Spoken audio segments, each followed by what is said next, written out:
could get that high. I mean, what really did Vinny do to solidify it outside win the same amount of trophies as Danny Carvajal? Same with Jude Bellingham. I mean, what has Jude Bellingham done since? You know, exactly. He did nothing to deserve it regardless. Vinny, spectacular. Definitely I'd say a somewhat generational player. Not as much as Neymar for me. But, there's still moments where you see him play and you're just like, wow, like unbelievable. I still think Rodri deserved it. Full on class. Vinny, not really a classful player for me either. Definitely likes to start some stuff on the pitch. You know, that's he definitely does. I mean, there's no ands, ifs, or buts. He really does. But I mean, I get some players. That's the way they play. Gavi likes to play like that. I love it. And I like when Vinny does that. But at the same time, he's the same guy who's saying he just wants to play football. Not really making any sense there, and to have that much entitlement, to a game that you allegedly, love. You should definitely feel if you didn't earn it this time, I mean, go out and earn it again. He said he's got to do it 10 times over. We'll see, but it'll definitely be a lot more critical if he never wins one. Yeah, lots of debate, open topic. I feel like it's the same thing every year with the Ballon d'Or. People are always upset. You know, you brought up great points. Iniesta, Xavi, players that never won it. For the longest time, when it wasn't Messi or Ronaldo, the last person that did win it was Kaká. Yeah. Yeah, and to say that he was arguably the best player is, in my opinion, false. Rodri came in clutch for club and country, which I get why, and which brings up to the point when Jorginho was in the conversation. A couple years ago, he won the Champions League with Chelsea, won the Euros with Italy. Just a crucial player. You can't deny that he was a crucial player. The same way Rodri was a crucial player. Obviously, the lack of individual talent is a lot lower standard compared because we were spoiled with Ronaldo, we're spoiled with Messi. Obviously, some of these seasons for some of these players, which is like a career high, is like not even touching their surface level. Like, let's be honest. But it's because that was their standard, and they set the bar so high for a lot of us. So when we see someone score, 13 goals, 12 assists, we're like, that's absolutely nothing. But in reality, that's a pretty good season. And yeah, I think regardless if it was Rodri or Vinny who won, I think it was fair. I feel like they were the top two. Obviously, Jude was thrown in there because of his PR team. It's insane. Dude was MIA in big games. In the Euros, he had one moment of greatness where he helped them. But other than that, he disappeared in a lot of games. Still, even now, he's struggling, picking up that late form. Yeah, I think Rodri 100% deserves it.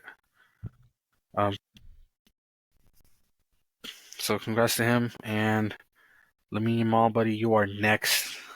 I believe he is next. He could probably win that Copa Award, the next 5 years in a row. He's going to stat pad it. But I mean, the way he's been playing so far this season, maybe get a little PR juice in there. He's definitely going to be, I think he was top 7, I think, this time. He'll definitely be higher towards the top next season. But like I said, I think Vinny, for sure, the pressure's on him now more than ever. He's the one saying, he'll do it 10 times over. Well, let's see. I mean, let's see it then. Erling Haaland, arguably last season was one of the best seasons I've ever witnessed from any player, and Yeah, you can still argue didn't he win was it. robbed. Yeah, Yeah, I he would was robbed.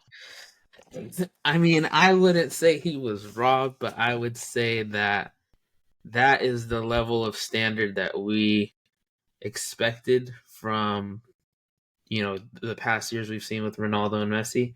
And I do really think the only reason he didn't win it is because we saw the greatness from Messi once again. I think if Ronaldo maybe wins the World Cup and has a dominant performance throughout the entire tournament like Messi did, he could have won it. I really think those are the two only people who could have ever done it, over Erling Haaland's season. But definitely, I mean, we'll look back at notable misses. I don't think Vinny will be a notable snub, as we have seen in the past. I think there are far greater seasons. I think he had, 21 GA last season for league. Nothing special. I mean, we see that from, just about someone every season. But yeah, Rodri, I mean, the way when he came up, kissed it, you could see the emotion in his eyes. He talked about having a time in his early career where he almost gave up. He was almost ready to call it quits. And he called his dad, and his dad convinced him to stay and play. And I mean, here he is. I think 10 years ago, he was cut by Villarreal. Or no, I think it was Villarreal or Valencia for not being strong enough. And, not even 10 years later, here he is winning the Ballon d'Or. But definitely, I felt like true emotion came from him. You don't see that every year. I saw it with Messi definitely once before, but for a player of his caliber to be mentioned, he'll forever be mentioned. One of the greats. It's a short list, and I mean, yeah, geez, massive, massive football won today, in my opinion. Crazy. No, I'm kidding. But yeah, we'll take a look. We'll move on. Definitely At a the, huge one. Hope he comes back better than ever, because massive injury he's coming off of as well. We absolutely never know. What it'll be like when he returns. We'll never know if his body can sustain. But definitely, if this is the peak of it, it was definitely insane. the HGH he's on, he'll be fine. Trust. But at the end of the day, guys, remember the Ballon d'Or is just a big PR stunt. Do not believe it. Do not believe it. Stop it. It's just a PR stunt. Stop it. Anyway, we'll move into our next topic. Massive topic, I'll guess we'll say. We'll go Eric Ten Hag right off the rip. Yeah, I mean, sacked officially. There's talks of Sporting's manager coming over to sign a deal here pretty soon, which is actually, oddly enough, I was kind of expecting him to be Man City's next if Pep I were to saw that leave. rumor. That's who, thinking about. I've been, keeping an eye on for sure, but, I do think Pep will stay regardless. I think if we win quite a bit of trophies and aren't convicted of any charges, he may leave. But he said he'd be more inclined to stay if we were to be convicted, if we were to go down, stuff like that. But yeah, I mean, I always thought it'd either be Vincent Company, and then he's been in talks a lot. Sporting manager's been in a lot of talks with us, allegedly as well. But yeah, I think Ten Hag. I think it's a mixture of all of it. I think he kind of lost the team a bit with the Sancho stuff. Try to send him to like counseling. It's like kind of what you do to like a stepchild or something. Um, then he exiles him. Basically gives Rashford, Garnacho, Anthony little slaps on the wrist, but Sancho's the one that gets exiled, goes away to a club, makes it all the way to the Champions League, definitely a worse look. Um, and now as well as he's gone to Chelsea and done really well, then you see another bad look, and more so one for me that I'd say kind of was unfortunate for him was the injuries. Quite a bit of massive injuries for him during his time. Feel like he maybe got his own real selection a few times. Um, I he never really had a chance to put something together that of the players that he got. If you think about his time that he got Lanyoro, that he got Delict, I mean, he just got Delict. He wanted Lanyoro as well, injured right off the bat in the preseason.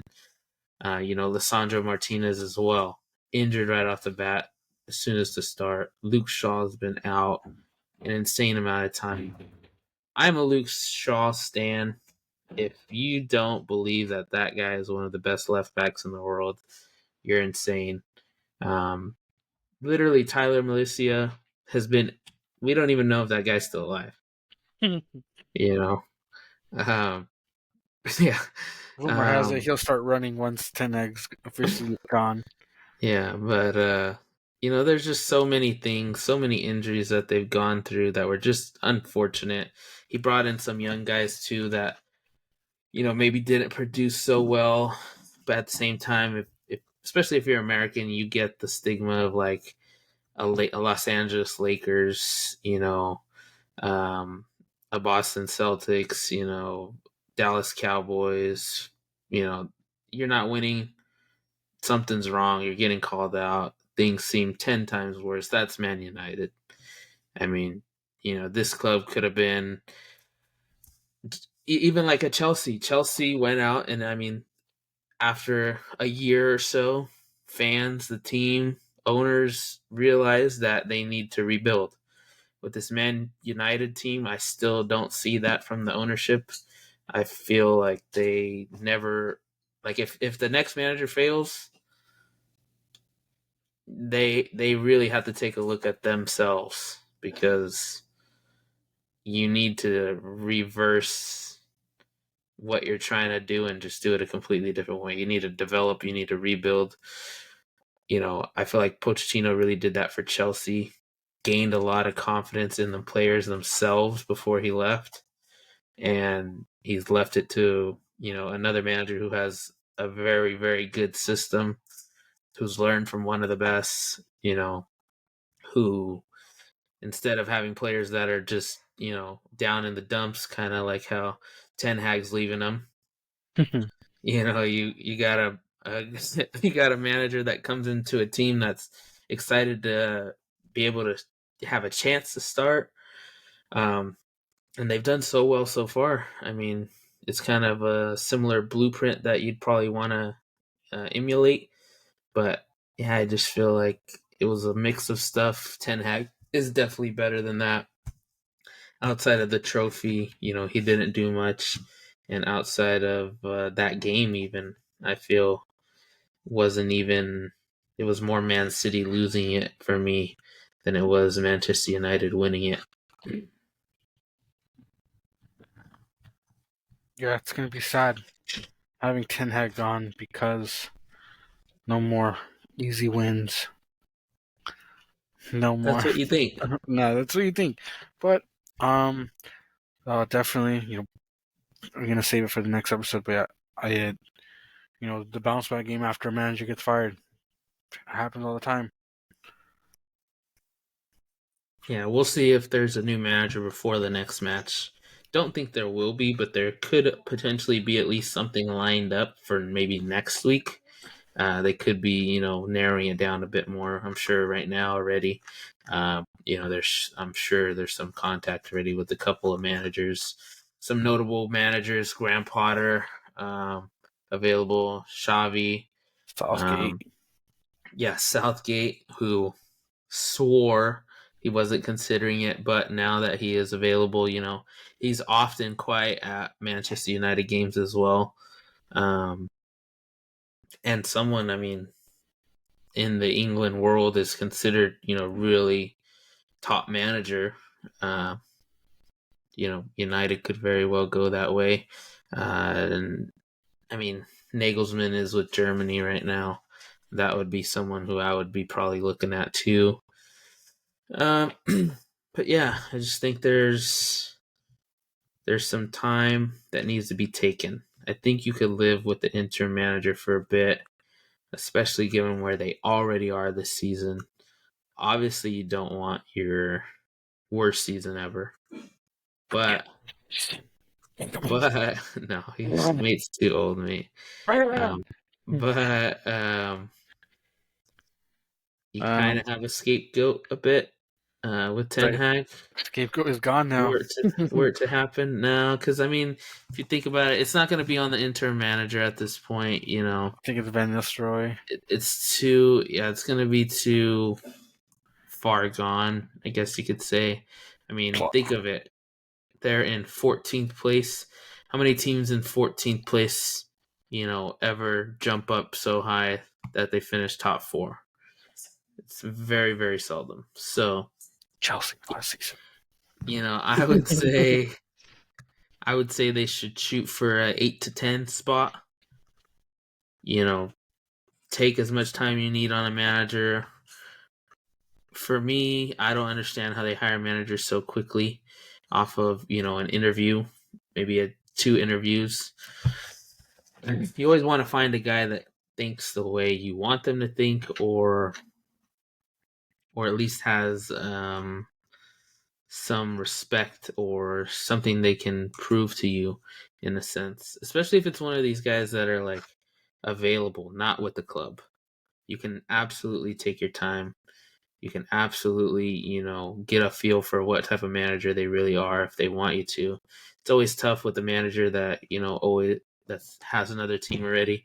They're focused week in, week out on another club.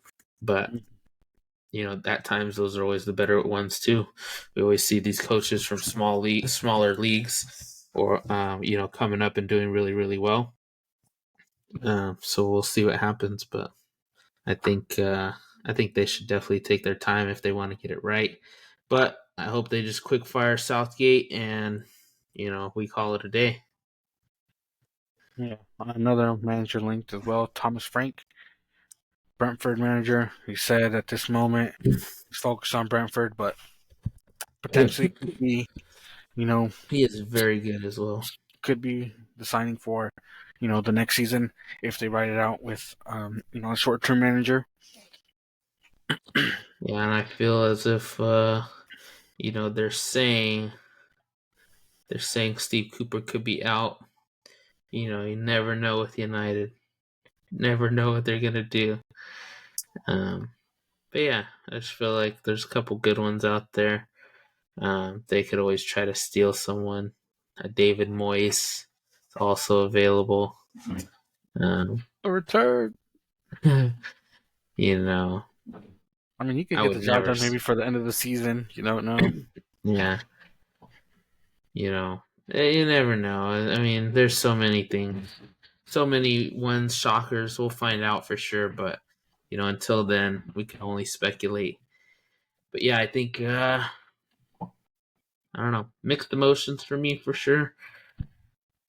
Don't think Ten Hag deserved the rap he got, but kind of did himself in that to some extent. Ball up top. Yeah, well, that's Southgate ball as well, so we'll see. We'll see what they're looking at, mate. Because if they go that route, I don't know. That'll be disastrous. But yeah, now we have a chance to actually go ahead and recap what happened this weekend. Let's have a look at the results. Take it away, Chooch. Give it away. Come on. Let's go. Friday, we had our Friday night game. Leicester, Nottingham Forest. Really good game. Gab brought it up. Steven Yates, this guy's on fire. What does he do? Opening goal for Forest. The guy's on it. Then Vardy comes back with the equalizer, and then Chris Wood comes, saves the day. 2-goal. Second goal was really nice. Got a lucky bounce, controlled it. Nice little finish. Chris was insane. We were just talking about, maybe Owoniyi gets his start back, his spot back, but Chris was showing that he's here to stay. Definitely, yeah, he's up there. I think he's got up to 7 goals now.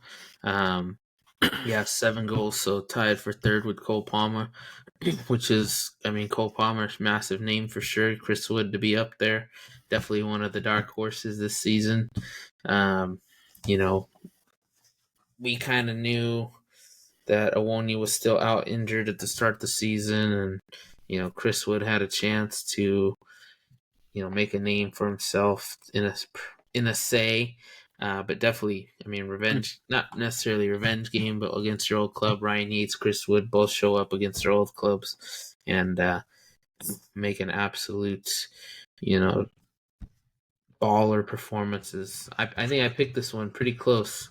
I think I said 3-2 or something like that, but Forest are the real deal. They were in the top 5 for a minute there, but we'll see where they keep going from here. But so far, unreal performances from them week in and week out. Yeah, it was a great game. Leicester once again, that showing that there's a problem in the defense. I feel like Hermanson has been good, but he's definitely lacking, protection up in front of him. Yeah, definitely. I would say too that there is a lot of rumors about the manager. Potentially for Leicester, Steve Cooper. Um, Potential signs that he could be out. We'll see what happens. He's got a bad rap the past few ways he's gone. Forrest was the last one. Now here at Leicester, but we'll see. I think Leicester played quite well. I really think it is just a lack of quality in the defense for sure. We know they have a pretty decent attack. It's just a matter of not giving away goals. Yeah, as easy as they've been conceding them. Yeah. All right, and we move on to Saturday. We had opening Villa, Bournemouth, 1-1 draw. We had a lot of 90-plus minute goals this weekend, and it was a great weekend. Ross Barkley with the goal for Villa, and Evan Nilsson, 96th minute with the equalizer.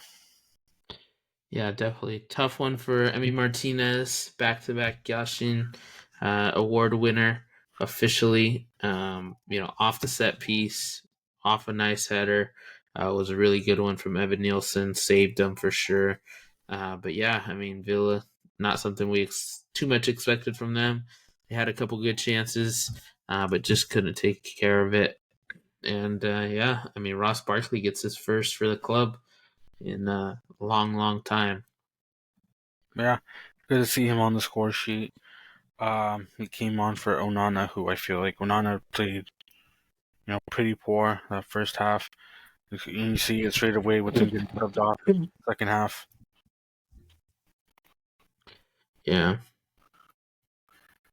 And then Morgan Rogers, also a little bit quiet, got subbed off. John Duran didn't do, much. Indeed. But yeah, that was a good game. We move on to Brentford Ipswich, which was an absolute cracker of a game. I thought this was the game Ipswich was going to finally win, and were they so close? They were extremely close for sure.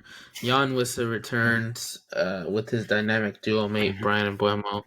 Was a really good one for Jan Wissa. I think he had 1 goal, 2 assists. No, he had 1 goal, and that was it. But still, good one from him. Brian and Buemo with 2 goals. 1 was a pen, and 1, was a Would have pass. been banger of the week. If you tried to shoot it, it would have been banger of the week. But it was a failed cross that fell short, and the keeper had no idea it was coming. Disgusting. But Absolutely yeah, disgusting work from the keeper of Ipswich. Liam Delap did not start this game. He did come in quite late, but almost really turned it around. Ipswich were 2-2 at half. They go up in the 86th minute. They draw in the 86th minute, and Embuemo has that heartbreaker from the keeper, but Liam Delap comes back not even 2-3 minutes later, hits the freaking absolutely post. hits the post on one that would have been insane. Would That have would have been maybe been banger of the week, yeah. But truly unfortunate for them. Brentford are a lot better, definitely, than to lose or draw to Ipswich. But I gotta give credit to Ipswich on this one. They played extremely well. I feel like that's always the heartbreak of the Prem. You get guys in the squad or teams like this that they have moments of brilliance, like true moments of brilliance, and they go right back down where they came from. I mean, if you look at Luton Town now, I think they're like almost dead last in the championship. Last season they were fighting, and it looked like they had a chance to stay up, and it looked like they might have been able to do it, and really they weren't able to do it. But watching them was absolutely electric. Chong and Ross Barkley were game changers, and just at a time like this right now, I mean, you're seeing Liam Delap emerge as one of the next big things.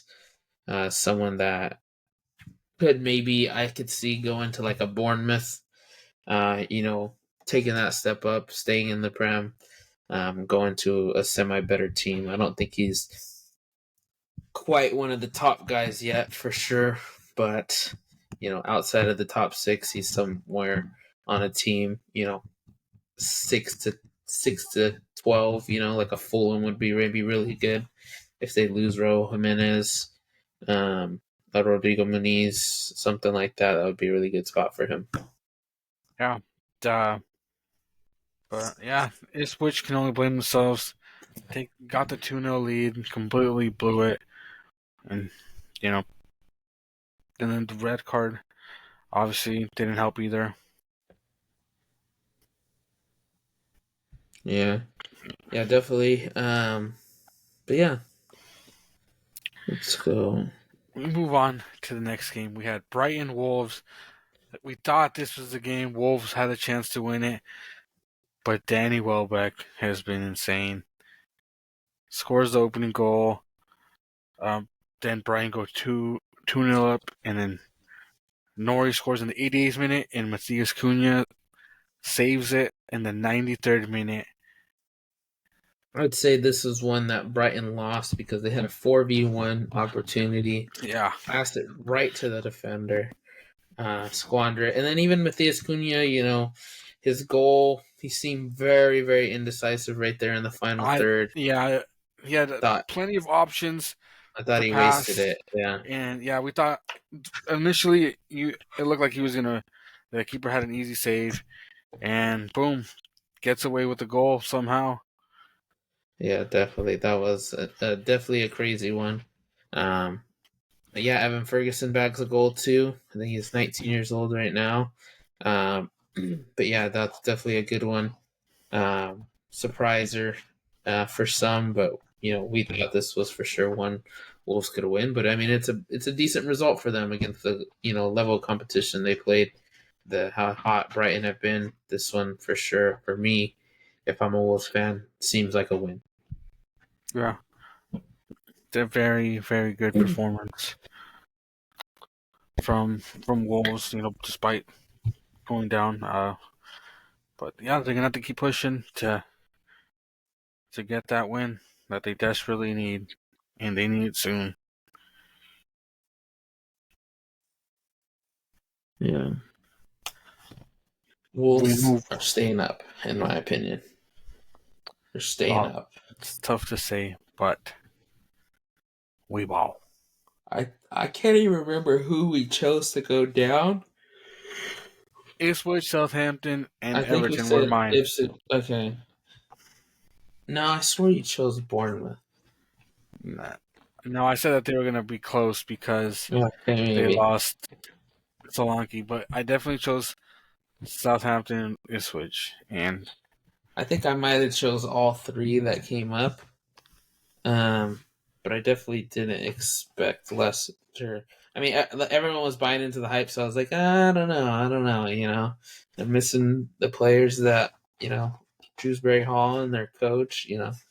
Seemed a little bit iffy for me, but yeah, there's not one I could think of. I was maybe worried about Forest a little bit too, but I know I was rooting for them. But either way, I mean, yeah, we'll see. So far, not looking good for a few clubs. Um, but yeah, let's continue. move on to City, Southampton. Erling Haaland with the early goal. About time. I was getting ready to drop him. He had a Off couple of my really good chances Yeah. here, but a couple really good defensive saves. Goals that were basically in the back of the net, saved a few times by defenders. Just definitely a good one from the keeper. Kept him in it more than they should have been. Aaron Ramsdale for me, and some of the defenders. But I've been seeing a little bit lackluster from Cameron Archer, who absolutely shanked one off the post.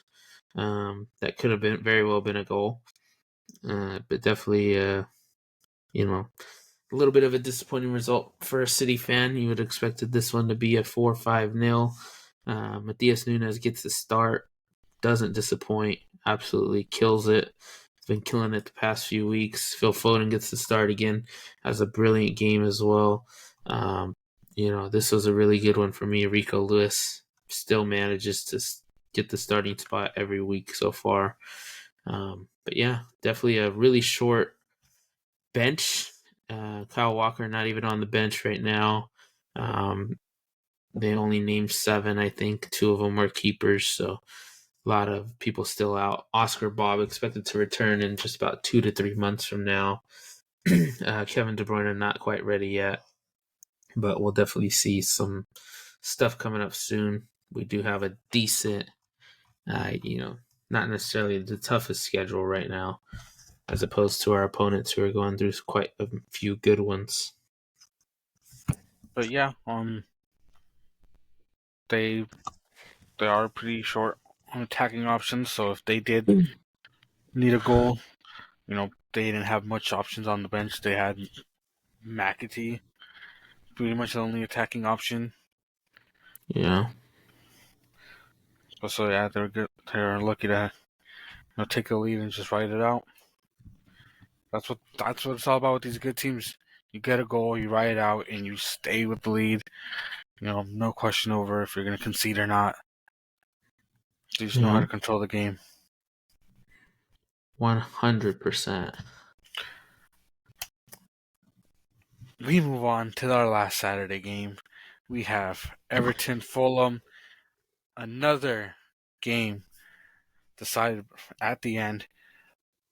Iwobi gets a nice goal to kick out to in the 61st minute for Fulham, and then Beto in the 94th minute with the Definitely a good equalizer. one. Yeah. Ashley Young with the assist on that Beto goal was a really good team play goal for me. Coming off a good cross into Ashley Young, who just whips it right back across, right into a header, saves them. But definitely, I mean, this is one I picked Everton to win. I had a dream the night before they lost 6-2. But definitely the Iwobi goal was really, really good. Kind of kept his options open.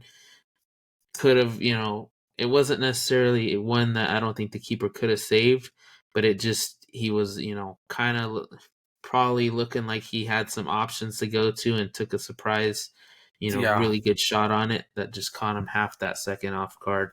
Really good goal for me. Really liked it, and you know, good for them. Fulham still right on, not in bad position, but not red hot as they were. Um, and Everton, I thought they played pretty well. They stayed well into it. They let a potentially red hot team, not absolutely dissolve them. Anthony Robinson for me has still been one of the best players on Fulham's pitch so far. And Raul Jimenez, as well, veteran leadership. Reece Nelson's been playing a lot lately. That's good for him as well. Adama Traore has still been playing well. But for me, the biggest, game changer would definitely be James Tarkowski, who just seems to change their defense every time he's in it. Yeah, a lot better from Everton. I agree. Um, Smith Rowe played well too. He got the assist. But yeah, Iwobi's goal was really nice. Like you said, he beat one defender and then looked like he was gonna maybe pass it out wide or something. And yeah, took a shot and definitely caught Pickford off. Yeah. This could be one too. James Tarkowski's finally getting back into it again. Or I'm sorry, Jared Braithwaite is getting back into it again. Will be a very, very solid defense at some point here during the season, you would think, for Everton to go on their run. They've been looking a lot better past couple of weeks, and I think definitely if you add Braithwaite in there, you're conceding less goals. Yeah, and he's learning from two very experienced center backs in Kane and I would Tarkowski. say legendary. I would say legendary. Legend, Tarkowski is from that Burnley squad. That legendary legendary. Burnley squad. I wouldn't say legendary, but they're very good Premier League vets who Yes. have played the game. They know this game. They're built for it. You know, that's why they're still getting the start in front of Brentwood, even though Brentwood's been, insane at his young age. But surely enough, he'll become and probably become the captain in a few years. Yeah, if they can keep him for that long, for sure. Yeah. Um, Or else yeah, he'll end up like John Stones. yeah. But yeah, that wraps up our Saturday games. We move on to Super Sunday because it was an insane Sunday. We had Chelsea Newcastle 2-1 win. Nico Jackson, ice cold Palmer in it. What's new? Definitely a good one. Definitely a good one. We had an insane assist to the assist from Cole Palmer. Absolutely insane ball. Pedro Neto, stupid fast. They were never catching up to him. Nice layoff to Nico Jackson. Yeah, that was a really good, insane ball from him. That's probably like my assist of the week for sure. Assist to the assist. Yeah, was the hockey assist. Um, But yeah, definitely a good team play. That's what you want to see from the counter for them. Especially get speedy wingers like Chelsea have, able to beat him to beat him to the ball and then make the pass.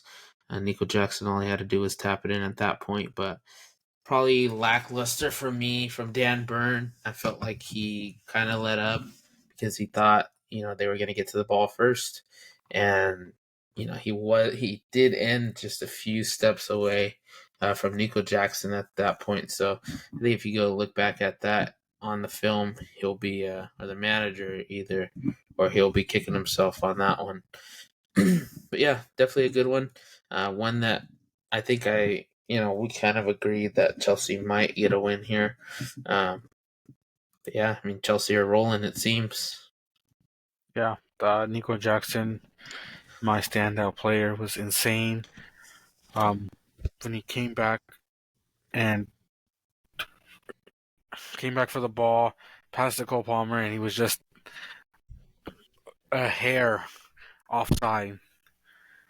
Just the stuff like that is what makes him so well, and why I pushed so much to keep him and to not sign another striker, because this dude has so much raw potential to do stuff like that. Just turn, beat your defender, and make a pass.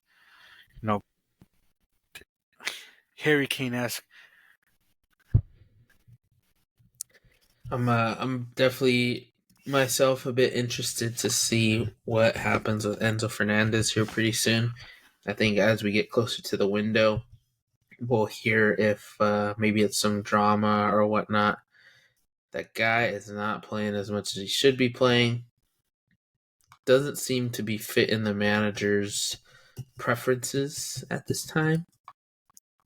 But definitely such a massive signing that you definitely don't want to let him go. But at the same time, we are talking about a world champion here who obviously has the skills, obviously has exceeded some sort of potential.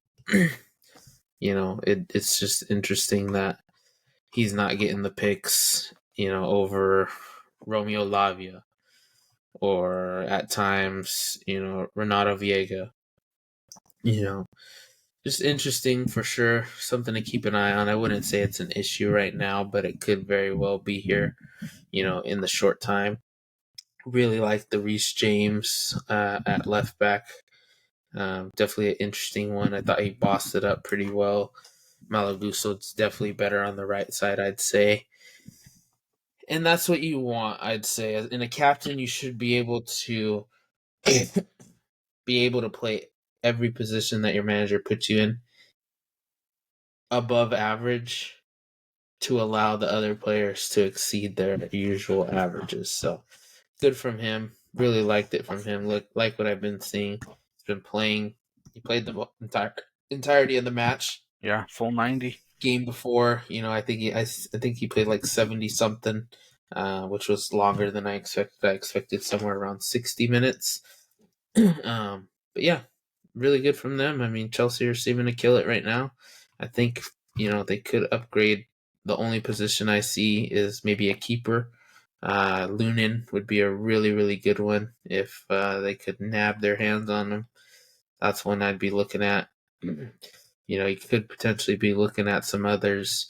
Matt Sells lately has been quite unreal. Yeah. From what Maresca said, he said that he likes the way Sanchez has been playing. He said that's what he expects from him. He also had some words about Reece James saying, just because he's a captain doesn't mean he's a leader, which is huge coming from your head coach. To say that about your captain. He basically said that he's soft spoken, he's quiet. And he basically said that Colwell is more of a leader than he is, and that's coming from Colwell, who's only 21 years old.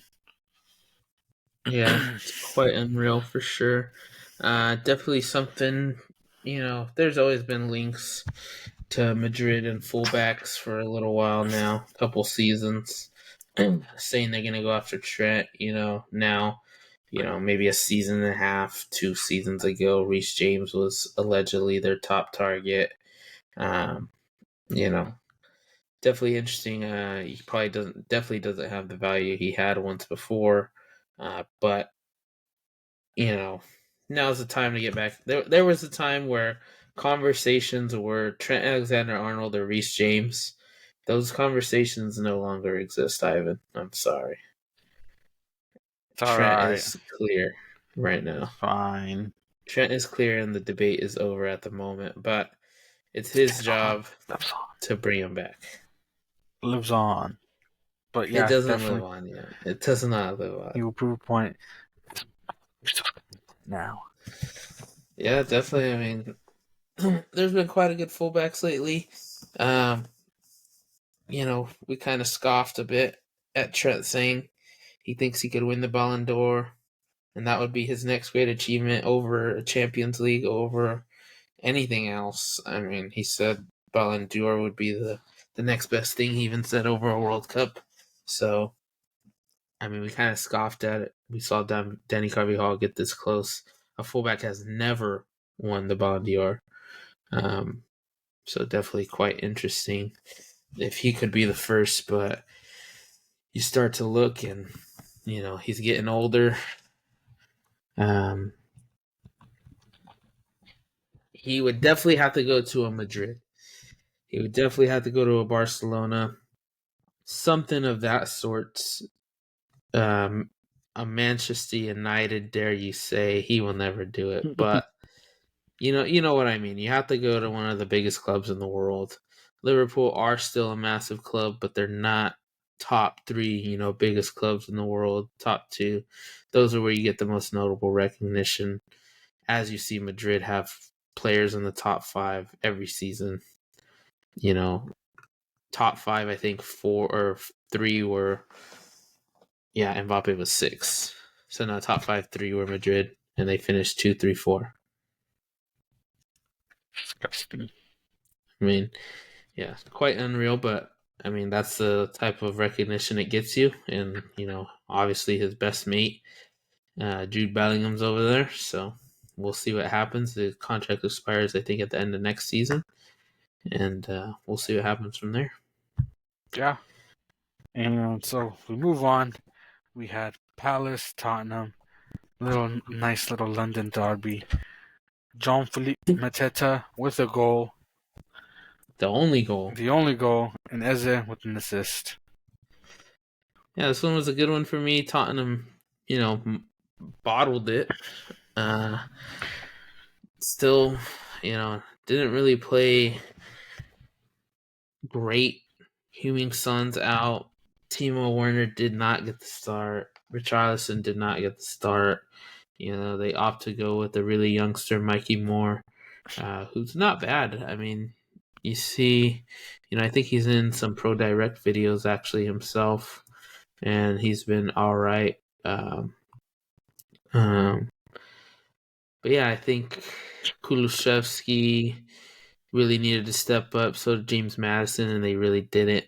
Goal came off of Mickey Van de Ven error, and it's just been the story of the season for Tottenham not being able to score goals, and that's we know they have the Rolls Royce defense. Losing a 1-0 game is not life or death, but it goes to show, especially if you're a struggling team like United did last season, like they continue to do this season. They lose a lot of 1-0 games. It's not the worst thing for your defense, but it just really highlights your attack. But yeah, I feel like Mikey Moore was not the best option. Complete aim, silent that game. I feel like it definitely could have used Warner to start, or even have Kulusevski up, and then throw in an extra midfielder. I feel like that just because you have Solanke, who is a Premier League proven striker. You get him the ball, he'll put it in, and Mikey Moore and Brennan Johnson kind of let him down in getting him the ball at all. Yeah, I'd say, yeah, they definitely could have gone with an extra midfielder. They had Rodrigo Benacour on the bench, came on really late. Papisar as well. I really like Lucas Bergevall, young Swedish guy. Especially with the young guys, you could play him anywhere. Just give them a kind of a blueprint. They don't have to play well. Mikey Moore didn't necessarily play well, which is why he got subbed off. But to sub off three whole midfielders in a game, definitely they feel they're missing something. But I definitely thought that's where you could have got like a Papisar who's maybe more defensive minded, a Rodrigo Bentancur. When they start Yves Bissouma, James Madison, and Kulusevski all in the midfield, you're kind of looking to score some goals. And they didn't score one. So. Yeah. Definitely some question marks there. But we praise Jean-Philippe Mateta. He gets the goal. And good on him. Yes, sir. Definitely. And we move on to West Ham United, the game that cost Ten Hag's job ultimately. And I would say that Diego Dalot did it in for him on purpose. Buddy. Oh my God. Jesus, that miss. The ball from Bruno was good, and then Dalot has a chance. to just bury it in. It says, nah, kid up there, you deserve this ball. I would say Ten Hag himself could have bagged that one. Rodri on one leg would have bagged Yeah. it. Yeah, it's pretty crazy for sure. An unreal miss. But this was definitely a controversial one. Controversy. Controversy on the pen. For me, I'm gonna say it's not a pen. Uh, that's for me. I'm thinking that is not a pen. I think that's a play on. I think the lot, regardless, had a chance to win it. Didn't. I feel the Casemiro one was very, very lucky as well. But yeah, just unfortunate. We'll see what team they put together next week. For me, it's a Rashford that's got to go. It's a Bruno that has to go. Entirety of this team, I'd say, has to go. I would not be bringing back Diego Dalot, Bruno, Rashford, Casemiro. I mean, that's almost the entirety of their team. I really like Lindelof personally. De Ligt and Lisandro Martinez, obviously both world-class defenders in my opinion. We've seen them do it for club or country.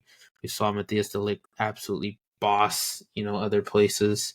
So just truly unfortunate. Mazraoui also did not play the 10 position. He lied to us. Yeah. Maybe if he did, he'd still have a job, but Maybe. yeah. Definitely, I love the Somerville goal. Really an effort goal for sure. And then Jared Bowen, captain, takes out the pen and they walk away with the win. But yeah, this was a big result for West Ham. Haven't played well these past games. You look back, lost to Tottenham, beat Ipswich, tied with Brentford, battered by Liverpool, lost to Chelsea. Just they were in bad form, and they get Man United, who's been down the dumps again and again. But yeah, it's good to see Somerville get his first goal. Been saying that this guy needs to play more. Like this guy, he killed it at Leeds. Got subbed on, got the goal. Paqueta yellow card. Check his bookie. Check with his bookie because he bet on it. um, yeah, yeah. We'll see what happens next week. I don't think they're this bad. I think a new manager will change things a little bit, but still, regardless, I think they're going to need to change a lot of things up over at United. Yeah. But we finish off with our match of the week. Arsenal-Liverpool ends 2-2. All I have to say is Mikel Arteta time wasting in the 65th minute is absolutely diabolical. I hate you. And there's a reason why Ten Hag won more trophies than you, and he's gone. Yeah, definitely a crazy one for sure. Unused Raheem Sterling. We thought we would see maybe Zinchenko here pretty soon. We didn't. Thomas Partey ended up playing back there. Just an interesting one for sure. It feels as if Arsenal are missing quality up top. Like, I really felt like they kind of controlled the majority of the game in a sense where I always felt like they were going to feel a threat more. But when it got to the final third, only Bukayo Saka had that one chance where obviously Bukayo Saka has the quality. He had the chance, he took it. But when you see the difference, what Liverpool can do given the chance versus what Arsenal can do, by far Liverpool for me are the more dangerous quality top third. I mean, Darwin Núñez, still up there with one of the, biggest whiffers you can see, but Luis Diaz is unreal. Mohamed Salah, top tier, one of the best to ever do it in the Prem for me. He takes his chances. He makes unreal passes. He gets, his players in the positions to score goals. Yeah, it's just Arsenal's mentality. I think Roy Keane said it as well. At the end of the day, they don't seem to be moving forward. They seem to be standing still. They seem to Yeah, have come a long way, but they seem to be staying steady at this pace they've been. yeah. It's very stagnant, and I feel like it proves well with Arteta's choices. You know, the three CDMs. It's criminal. It's absolutely diabolical. I hate everything about him, and I hope he fails miserably. Yeah. But yeah, it was a pretty good game. It was a pretty good game, Yeah, I'd say. Liked it. Probably would have been a better result maybe if Arsenal had won just for the points. But still, draw's not bad. We were winning either way, unless Liverpool won for me. VVD, massive role again, gets a goal. Um, nothing much to say. This guy's an absolute baller. He's a legend for the club. And he's a case. I mean, some people hate on him. How could you hate on the man? I mean, it was not till what some people might have said the end, closer to the end of his career, that he even became relevant, that he finally made it, and he's gone on to win trophies. So good for him. yeah. It was good to say. It was a good game. Bit of stretch because I just hate watching Arsenal play. Uninspiring. But Liverpool did well to get their goal back in the late. But what they have, Arsenal lacks, and that's attacking options. They had Gakpo. They have, they're missing Jota, who's injured. They're missing Kesa, who's should be back um in a week or two, from what they've been saying. And yeah, I feel like Arsenal definitely lack it. They bring on Gabriel Jesus, and I feel like there's no real threat when he comes on. Yeah, definitely.